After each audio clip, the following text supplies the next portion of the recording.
দরুদ ও সালাম বর্ষিত হোক বিশ্ব মানবতার মুক্তির দূত, যিনি হচ্ছেন সাইয়্যিদুল মুরসালিন খাতামুন নবিয়্যিন, যিনার অক্লান্ত পরিশ্রমের মাধ্যমে যিনি আমাদেরকে ভ্রান্ত পথ থেকে হেফাজত করে সঠিক সরল রাস্তা আমাদেরকে দেখিয়ে দিয়েছেন, সেই প্রিয় রাসূলের প্রতি আমরা সকলেই দরুদ পড়ে নিয়ে সকলেই বলি সাল্লাল্লাহু আলাইহি ওয়াসাল্লাম। আজকে এমন একটি জায়গার মধ্যে আমরা কথা বলছি, আপনারা শ্রবণ করছেন। দুনিয়াতে বলা হয় এই জায়গাটি হচ্ছে জান্নাতের বাগান। জান্নাতের বাগানের ভিতরে জান্নাতি মেহমান যারা আছেন এরাই এখানে উপস্থিত হওয়ার সৌভাগ্য পায়। বলেন ঠিক না বেঠিক? মহান রব্বুল আলামিন হাজারো মানুষদের মধ্য থেকে আমাদেরকে নির্বাচিত করে, যে আল্লাহ তাআলা আমাদেরকে সমস্ত মানুষদের থেকে আমাদেরকে হেফাজত করে এই জান্নাতের বাগানে উপস্থিত করিয়েছেন। বলেন তো দেখি, আমি আমার ভাষায় বলি যে আল্লাহ পাক রব্বুল আলামিন অবশ্যই অবশ্যই আমাদেরকে আল্লাহ তাআলার জান্নাতি মেহমান বানাবেন বিদায় তিনি এক আমলের পরে অন্য একটি আমল করার সুযোগ করে দিয়েছেন। চিল্লায় বলেন ঠিক না বেঠিক? আজকে আমি পবিত্র কুরআনুল কারীম থেকে একটি আয়াতে কারিমা তেলাওয়াত করেছি।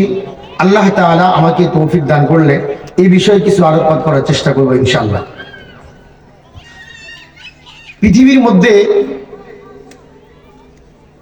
আমরা ইসলামকে যেই পরিমাণ মানি, একজন মুমিন মুসলমানের আল্লাহ তাআলা এই পরিমাণ মানার কথা আমাদেরকে বলেন নাই।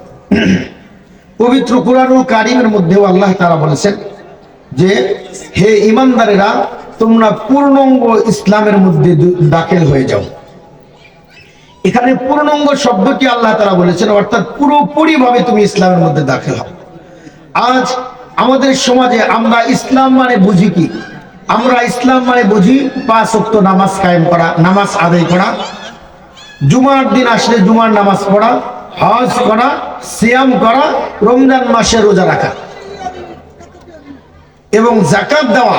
এই কয়েকটি আমলকে আমরা করে আমরা ইসলামকে কি করে ফেলেছি? এটার নামই আমরা ইসলামকে বানিয়ে ফেলেছি।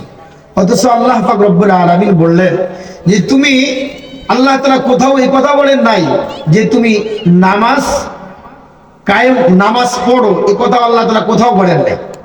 যাকাতের কথাও নামাজের পাশাপাশি আল্লাহ তাআলা বলছেন, সেখানেও আল্লাহ তাআলা যাকাত দাও এই কথা বলেন নাই, বলছেন যাকাত কায়েম করো।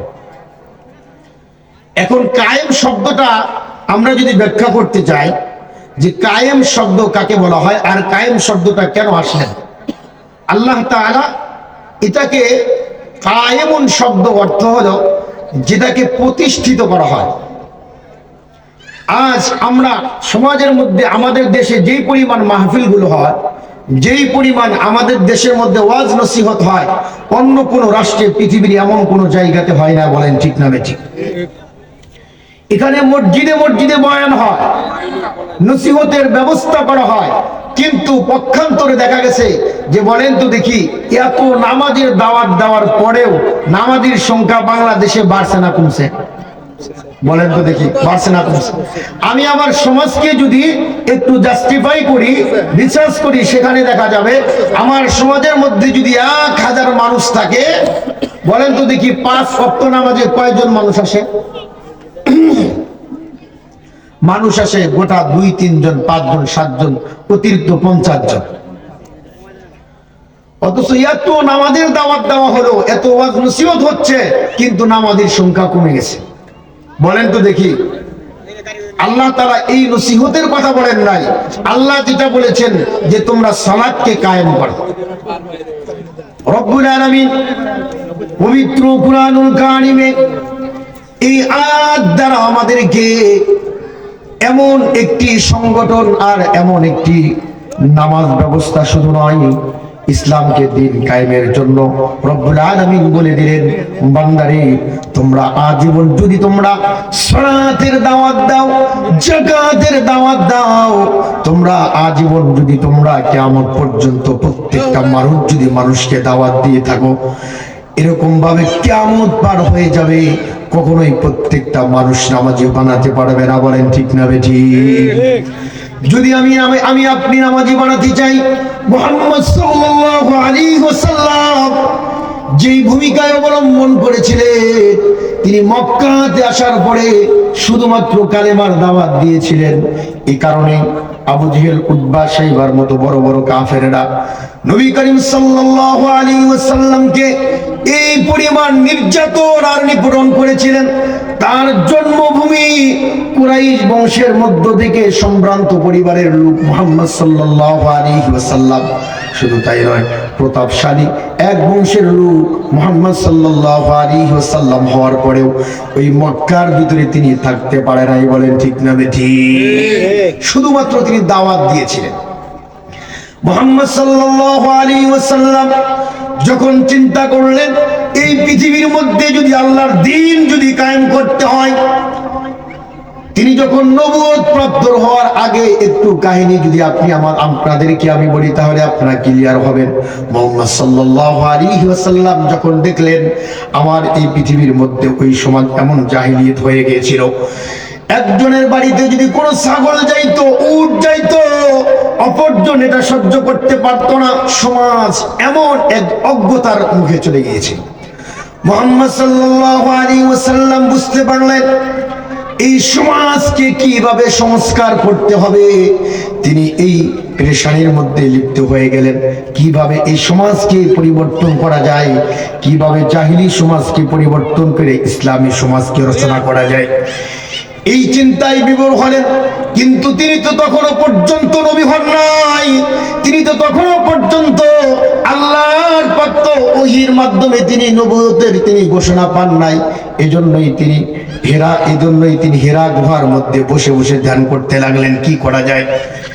একদিন, 2 দিন নয়, তিনি 3 দিন, 4 দিন, 5 দিন, 7 দিন পর্যন্ত তিনি বাড়ির থেকে খাবার নিয়ে হেরা গুহার মধ্যে তিনি অবস্থান করলেন।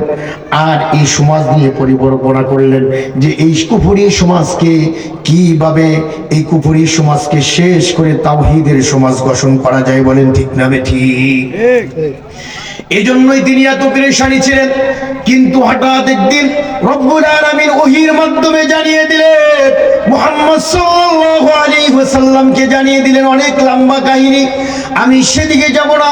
রব্বুল আলামিন প্রথম সূরাতুল আলাকের 5টি আয়াতে কারিমা দিয়ে জানিয়ে দিলেন, ইকরা বিসমি রাব্বিকাল্লাযী খালাক, খালাকাল ইনসানা মিন আলাক, ইকরা ওয়া রাব্বুকাল আকরাম আল্লাযী আল্লামা বিল কলম।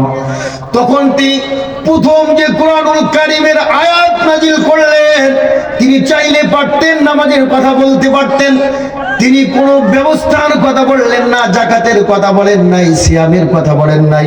সর্বপ্রথম যে আয়াতে কারিমা নাজিল করলেন, নাজিল করার পর রব্বুল আলামিন বুঝাইতে চাইলেন, বান্দারে আমি সালাতের কথা বলি নাই, যাকাতের কথা বলি নাই, হজের কথা বলি নাই। রব্বুল আলামিন এমন এক ব্যবস্থার কথা তিনি সর্বপ্রথম মুহাম্মদ সাল্লাল্লাহু আলাইহি ওয়াসাল্লামের উপর নাজিল করে দিলেন যে হে নবী আপনি পড়ুন, ইকরা বিসমি রাব্বিকাল্লাযী খালাক। তিনি জানতেন, তিনি চাইলে তো নামাজের কথা বলতে পারতেন সর্বপ্রথম। নামাজ কিন্তু আমাদের সবচেয়ে প্রথম ইবাদত। যাকাতের কথা বলতে পারতেন। ইসলামের মূল স্তম্ভ হলো 5টি, এই 5টির যে কোনো একটি বলতে পারতেন। কিন্তু বললেন প্রথমে যে তুমি কি করো, পড়ো তোমার প্রভুর নামে যেই প্রভু তোমাকে সৃষ্টি করেছেন। বলেন আল্লাহু আকবার।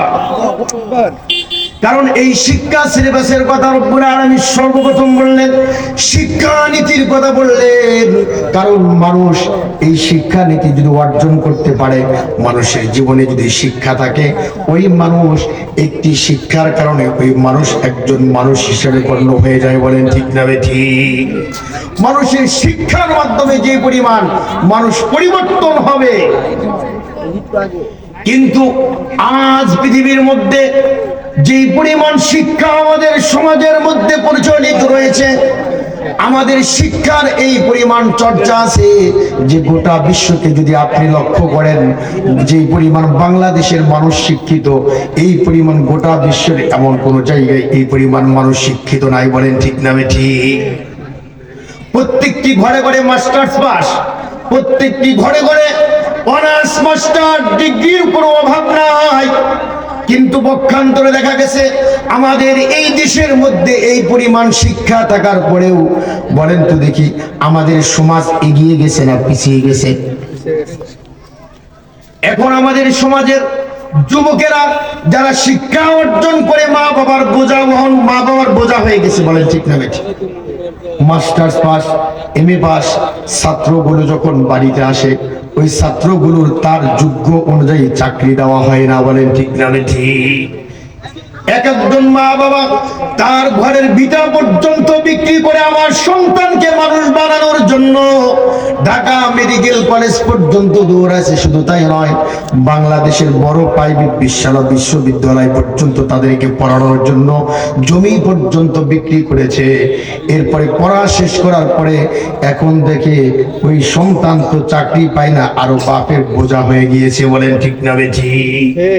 বোঝা গেল এই যে শিক্ষা, প্রচলিত শিক্ষা আমাদের সমাজে আছে, এই শিক্ষার মাধ্যমে উন্নতি তো দূরের কথা আরো অবনতি হচ্ছে, বলেন ঠিক না বেঠিক?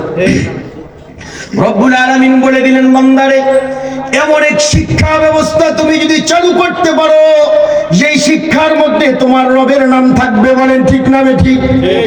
আজ পর্যন্ত মানুষ ডাক্তার হওয়ার পরে কসায়ে পরিণত হয়ে গেছে, এমন ডাক্তার বাংলাদেশে আছে না নাই?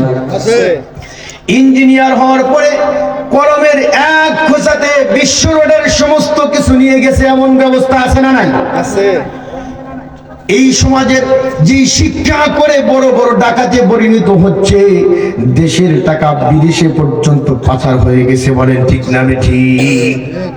বুঝা গেল এই শিক্ষা যে আমরা অর্জন করছি, এই শিক্ষার মধ্যে কোনো মানুষের সফলতা নাই, যে শিক্ষার মধ্যে তার রবের নাম নাই। আল্লাহ বলেন, ইকরা বিসমি রাব্বিকাল্লাযী খালাক খালাকাল ইনসানা মিন আলাক ইকরা ওয়া রাব্বুকাল আকরাম। পড়ো তোমার প্রভুর নামে, যে প্রভু তোমাকে সৃষ্টি করেছেন। অর্থাৎ এমন বিদ্যা আমাদেরকে রব্বুল আলামিন শিক্ষা করতে বলেছে, যেই বিদ্যার কথা রব্বুল আলামিন বলে দিয়েছেন।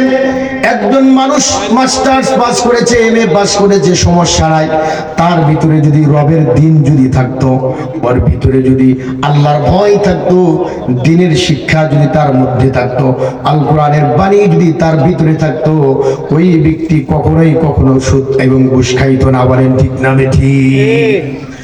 আজ আমাদের প্রত্যেকটা সেক্টর কোন দুর্নীতি দ্বারা দুর্গস্ত হয়ে গেছে, ক্ষতিগ্রস্ত হয়ে গেছে। শিক্ষা ব্যবস্থা থেকে শুরু করে এমন কোন সেক্টর নাই যে সেক্টর গুলো দুর্নীতির মাধ্যমে লিপ্ত হয় নাই, বলেন ঠিক না বেঠিক? তাহলে বোঝা গেল কোন শিক্ষা আমরা অর্জন করছি। যে শিক্ষা অর্জন করতে আল্লাহ বলেছেন, ওই শিক্ষা থেকে আমরা দূরে সরে গিয়েছি, যার কারণে এত অধঃপতন আমাদের উপর রয়েছে, বলেন ঠিক না বেঠিক? ভাইরা আমার, বন্ধুগণ আমার, রব্বুল আলামিন সূরা ইব্রাহিমের মধ্যে আল্লাহ তাআলা বললেন, বান্দারে যে শিক্ষা তোমাদের ব্যক্তিগত জীবনকে নিরাপদ করবে, সামাজিক জীবনকে নিরাপদ করবে, রাষ্ট্রীয় জীবনকে নিরাপদ করবে, এমন একটি শিক্ষা ব্যবস্থার কথা আমি রব্বুল আলামিন তোমাদেরকে বলার পরে আমি আল্লাহ তাআলা এমন একটি বিধান তোমাদেরকে দিলাম, ওই বিধানের নাম হলো আল কোরআন, বলেন ঠিক না বেঠিক? রব্বুল আলামিন বললেন, আলিফ লাম রা কিতাবুন আনজালনাহু ইলাইকা লিতুখরিজান নাসা মিনাদ যুলুমাতি ইলান নূর। আল্লাহ রব্বুল আলামিন বিশ্ব নবীকে বলতেছেন, হে নবী, কিতাবুন আনজালনাহু ইলাইক, হে নবী, লিতুখরিজান নাসা মিনাদ যুলুমাতি ইলান নূর, এই সমস্ত মানুষদেরকে অন্ধকার থেকে দূরীভূত করার জন্য আমি আপনার প্রতি এমন এক কিতাব নাজিল করেছি। এই কিতাব যদি মানুষের দিলের মধ্যে আপনি ঢুকাইতে পারেন, মানুষ যদি এই আল কোরআনের বিধান যদি তার দিলের মধ্যে সেট করতে পারে, এই সকল মানুষেরা কিতাবুন আনজালনাহু ইলাইকা লিতুখরিজান নাসা মিনাদ যুলুমাতি ইলান নূর, আমি আপনার প্রতি কিতাবের জন্যই নাজিল করেছি, যাতে করে মানুষ অন্ধকার থেকে আলোর দিকে তারা ফিরে আসতে পারে। চিল্লায় বলেন আল্লাহু আকবার, আল্লাহু আকবার। ভাইরা আমার, এই কিতাবের শিক্ষার কথা রব্বুল আলামিন বলে দিলেন, বান্দারে আল কোরআনের শিক্ষা যদি তোমার জীবনের মধ্যে থাকে, তোমার ব্যক্তিগত জীবন ধন্য হয়ে যাবে। আর আল কোরআনের শিক্ষা যদি কোনো সমাজের মধ্যে প্রতিষ্ঠিত হয়, তাহলে তার সমাজকে বিনির্মাণ আল্লাহ তাআলা ইনসাফ দ্বারা এই সমাজকে পরিপুষ্টিত করবে। চিল্লা বলেন আল্লাহু আকবার। কোন সমাজের মধ্যে যদি আল কোরআনের সমাজ কায়েম হয়, আল্লাহ রাব্বুল আলামিন বান্দাদেরকে কথাই বুঝাইতে চাইলেন, বান্দারে তুমি যদি তোমার ব্যক্তিগত জীবনে এই কোরআনকে সাজাতে পারো, তোমার ব্যক্তিগত জীবন সাফল্যমণ্ডিত হবে। সমাজকে যদি এই কোরআন দিয়ে নির্মাণ সমাজকে যদি সাজাতে পারো, এই সমাজ ধন্য হয়ে যাবে। আর একটা রাষ্ট্রকে যদি তুমি এই কোরআন তুলে দিতে পারো, তাহলে ওই রাষ্ট্র পুরা পৃথিবীর মধ্যে শ্রেষ্ঠ রাষ্ট্র হিসেবে গণ্য হয়ে যাবে। বলেন ঠিক না ঠিক? রব্বুল আলামিন বলে দিলেন, বান্দারে ওয়ালতাকুম মিনকুম উম্মাতুন ইয়াদউনা ইলাল খায়রি ওয়া ইয়া'মুরুনা বিল মা'রুফি ওয়া ইয়ানহাউনা আনিল মুনকার ওয়া উলাইকা হুমুল মুফলিহুন। তোমাদের মধ্যে এমন একটি রাষ্ট্র, এমন একটি দল, এমন একটি সংগঠন থাকতেই হবে যারা মানুষকে সৎ কাজের আদেশ করবে, যারা মানুষকে অসৎ কাজ থেকে বিরত রাখবে। ওয়ালতাকুম মিনকুম উম্মাতুন ইয়াদউনা ইলাল খায়রি ওয়া ইয়া'মুরুনা বিল মা'রুফি ওয়া ইয়ানহাউনা আনিল মুনকার।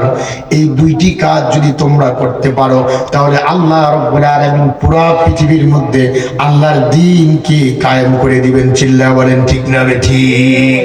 ভাইরা আমার, বন্ধুরা আমার, আজ আমরা আমাদের দেশ 53 বছর যাবত এই দেশ স্বাধীন হয়েছে। একবার স্বাধীন নয়, দুইবার পর্যন্ত স্বাধীন হয়েছে। কিন্তু আমার এই দেশকে স্বাধীন হওয়ার পরেও এই মুসলমান গরিষ্ঠ দেশ, যে দেশের মধ্যে 98% মানুষ মুসলমান বসবাস করে, এখনো পর্যন্ত এই দেশের মধ্যে ইসলাম পর্যন্ত কায়েম হয় নাই। বলেন ঠিক না ঠিক? আমাদের ভোট দিয়ে, আমাদের সমর্থন নিয়ে মানুষ রাজনীতি করে আজও পর্যন্ত আল্লাহর কোরআনকে সংবিধানে নিতে পারি নাই। বলেন ঠিক না ঠিক? যদি আল্লাহর কোরআন সংবিধানের মধ্যে থাকতো, এই দেশের মধ্যে এত চোর থাকতো না, বাটপার থাকতো না, এই দেশের টাকা বিদেশে পাচার করতে পারতো না। বলেন ঠিক না ঠিক? দেশের মধ্যে যদি আল্লাহর কোরআনকে যদি আমরা সংবিধানে নিয়ে যেতে পারতাম, এই কোরআন যদি কোরআনের রাজ কায়েম হয়ে যেত, আমার এই দেশ নিম্ন স্তরে যাইতো না। এই দেশের মধ্যে আল্লাহ রাব্বুল আলামিন পুরো পৃথিবীর মডেল বানায় দিত। বলেন ঠিক না ঠিক? এই জন্য ভাইরা আমার, 53 বছর যাবত আমরা এই সমাজ দেখেছি, এই রাষ্ট্রকে দেখেছি যে আল্লাহর কোরআনের পরিবর্তে বিসমিল্লাহ পর্যন্ত ওই সংসদ থেকে উঠাই দেওয়া হয়েছিল। বলেন ঠিক না ঠিক? আল্লাহর নাম নিতে আমরা পারি নাই। আমরা এখন চাই আমরা নতুন সমাজকে বিনির্মাণ করব।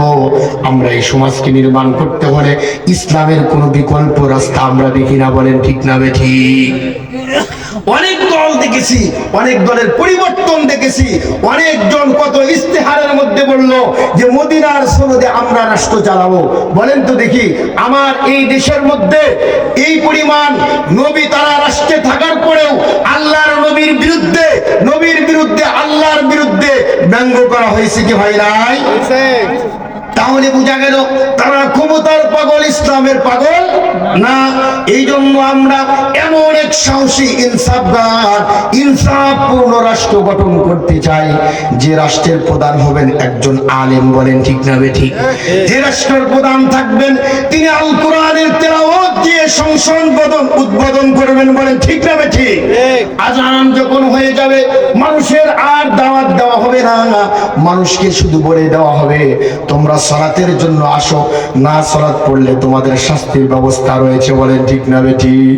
করোনার মধ্যে আমরা দেখেছি প্রধানমন্ত্রী স্বৈরাচার, সে প্রধানমন্ত্রী তিনি বলেছিল যদি কেউ মাস্ক না ব্যবহার করে তাহলে তাকে শাস্তির আওতায় নিয়ে আসা হবে। বলেন তো দেখি, বাংলাদেশে কোনো মানুষ এমন পাওয়া যাবে না যারা বালেগ হয়েছে, সাবালেগ হয়েছে, এমন কোনো মানুষ নাই যে মাস্ক পরে নাই। বলেন ঠিক না ঠিক? তাহলে বোঝা গেল আল্লাহ কথাই বলেছেন যে তোমরা রাষ্ট্রীয় পর্যায়ে আল্লাহর দিন তোমরা কায়েম করবা। রাসূল যেভাবে কায়েম করেছিলেন, মক্কা থেকে কায়েম করতে পারে নাই, মদিনাতে গেছেন, যাওয়ার পরে সমর্থন বাড়িয়েছেন, বাড়ানোর পরে রাষ্ট্রীয় প্রেসিডেন্ট তিনি ছিলেন, যেমন তিনি ধর্মের লিডার ছিলেন তেমনি ভাবে তিনি রাষ্ট্রের লিডার ছিলেন। বলেন ঠিক না ঠিক? তাহলে আমাদের দিন আমরা কোথায় পাই? আমাদেরকে বলা হয় হুজুর আপনারা রাজনীতি করবেন না, ইসলাম আর রাজনীতি আলাদা, বলে কি বলে না? অথচ রাজনীতির শিক্ষা প্রথম গুরু হলেন মুহাম্মদ সাল্লাল্লাহু আলাইহি ওয়াসাল্লাম। তিনি প্রধানমন্ত্রী ছিলেন, তিনি ধর্মের লিডার ছিলেন, তিনি সবচেয়ে নবীদের মধ্যে সর্বশ্রেষ্ঠ নবী ছিলেন। তিনি দেখিয়ে দিয়েছেন যে আমি শুধু দাওয়াত দিলে হবে না, এই রাষ্ট্রের মালিক আমাকে হতে হবে। বলেন ঠিক না ঠিক? তাহলে বোঝা গেল রাজনীতি আর ইসলাম ভিন্ন জিনিস না, রাজনীতি আর ইসলাম কি জিনিস? একই জিনিস। যদি আপনি প্রকৃত মুসলমান হতে চান, অবশ্যই অবশ্যই আপনাকে ইসলামী রাজনীতি করতে হবে। আর ইসলামী রাজনীতি করা এটা নফল না, এটা আপনার উপর ফরজ। এটা আল্লাহ বলছেন ওয়ালতাকুম মিনকুম উম্মাহ, তোমাদের মধ্যে এমন দল থাকতেই হবে, থাকতেই হবে যারা আল্লাহর দ্বীনকে প্রতিষ্ঠিত করবে। বলা হয়েছে, আল্লাহ তাআলা বলেছেন যে তোমরা আমার জমিনে আমার দ্বীনকে প্রতিষ্ঠিত করে, তোমাদের উপর ফরজ।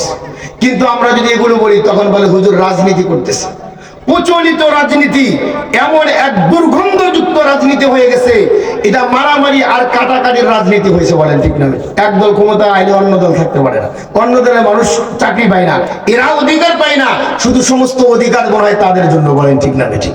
এই জন্য আমরা এমন এক সমাজ, এমন এক রাষ্ট্রকে উপহার দিতে চাই যে কোরআনের মধ্যে এতিমের কথা আছে, বিরোধী দলের কথা আছে, সরকার দলীয় কথা আছে, গরিবের কথা আছে, মিসকিনের কথা আছে, বিধবাদের কথা আছে, প্রত্যেকটা মানুষের মানবিক অধিকারের কথা আছে। বলেন ঠিক না ঠিক? মানুষ যখন যাবে, রাসূলুল্লাহ সাল্লাল্লাহু আলাইহি ওয়াসাল্লাম মক্কাতে আসার পরে তিনি রাষ্ট্র যখন কায়েম করলেন, এরপরে বলা হলো প্রত্যেকটা মানুষ আজকে থেকে নিরাপদ। যারা শত্রু এরাও নিরাপদ, যারা অশত্রু এরাও নিরাপদ। তদ্রূপভাবে ইসলাম যদি আপনার এই ক্ষমতায় আসে, তাহলে প্রত্যেকটা মানুষ নিরাপদ থাকবে। প্রত্যেকটা মানুষের নিরাপত্তার সাথে তার একেবারে ব্যক্তিগত জীবন থেকে শুরু করে সমস্ত কিছু এসে এমন সুখ আর শান্তি সে পাবে যে তার আর কোনো টেনশন করতে হবে না।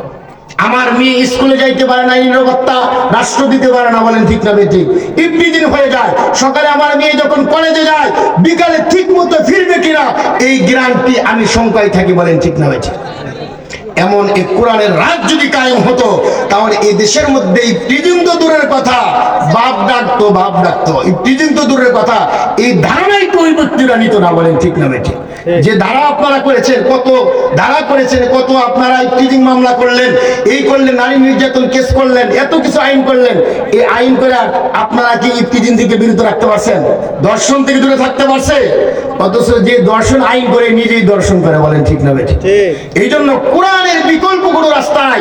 মানুষ মনে করে কোরআন যদি কায়েম হয়ে যায় তাহলে মহিলারা বের হতে পারবে না। এটা ভুল একটা মেসেজ দেওয়া হয়েছে আপনাদেরকে। যদি কোরআনের আইন বাস্তবায়ন হয়, মহিলারা আরো তার এখনের চাইতে বেশি অধিকার পাবে। তারা শুধু পর্দা করবে, পর্দা করে একেবারে শুরু থেকে শেষ পর্যন্ত তারা সমস্ত জায়গাতে সেট হয়ে যাবে। এটা ভুয়া একটা মেসেজ দিয়ে মানুষকে আতঙ্ক ছড়ানো হয়েছে। এই জন্য প্রিয় ভাইরা আমার, আমরা এখন থেকে আর ভুল করব না। এখন থেকে কোরআনের রাজ আমরা কায়েম করতে থাকবো। বলেন ঠিক না বেঠিক? আমরা কোরআনের বিকল্প কোনো রাস্তা নাই। এখন আমাদের সামনে দুইটা অপশন, আপনি মুসলমান না হলে মুনাফিক। কারণ আপনার কাছে ইসলাম আছে, আপনার কাছে দুনিয়াবী রাজনীতি আছে।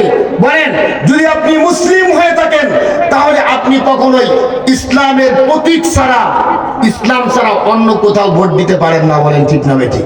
যদি দেন তাহলে বোঝা যাবে আপনি নামে মুসলমান, কামে কি মুনাফিক। এই জন্য আল্লাহ রাসূল সাল্লাল্লাহু আলাইহি ওয়াসাল্লাম এই অপশন করে রেখে গেছেন, আমাদেরকে বলে দিয়েছেন যে তোমরা যেভাবে হোক না কেন এই আল্লাহর জমিনে আল্লাহর দ্বীনকে প্রতিষ্ঠিত করো। তোমাদের নামাজ পড়া যেমন ফরজ, তোমাদেরকে প্রতিষ্ঠিত করা ফরজ। প্রতিষ্ঠিত মানে এই পুরা দেশটাকে কোরআন দিয়ে কি করা, প্রতিষ্ঠিত করা। আমরা মনে করি কোরআন শুধু পড়ার জন্য, কোরআন শুধু সকালবেলা একটু পড়বো বিকালবেলা পড়বো, এই জন্য আল্লাহ কোরআন নাজিল করেন নাই। আল্লাহ কথাই বলছেন সূরা ইব্রাহিমের মধ্যে যে আমি কোরআন নাজিল করেছি এই কোরআন যে দেশকে চালানোর জন্য, রাষ্ট্রকে চালানোর জন্য, পুরা পৃথিবীকে চালানোর জন্য, প্রত্যেকটা মানুষের অন্তরে এই কোরআনের আইনকে বাস্তবায়নের জন্য দিয়েছি। চিল্লায় আমরা আল্লাহু আকবার। আমি যতটুকু করেছি কোরআন থেকে বলার চেষ্টা করেছি। আমি আমার নিজস্ব কোনো কথা বলি নাই, স্বজনপ্রীতি করি নাই, তেল মারি নাই, একমাত্র আল্লাহর দ্বীনকে বাস্তবায়নের জন্যই করেছি। আর যদি আল্লাহর জন্যই করে থাকি, আল্লাহ আমার জন্য যথেষ্ট। আসসালামু আলাইকুম ওয়া রাহমাতুল্লাহি ওয়া বারাকাতুহু।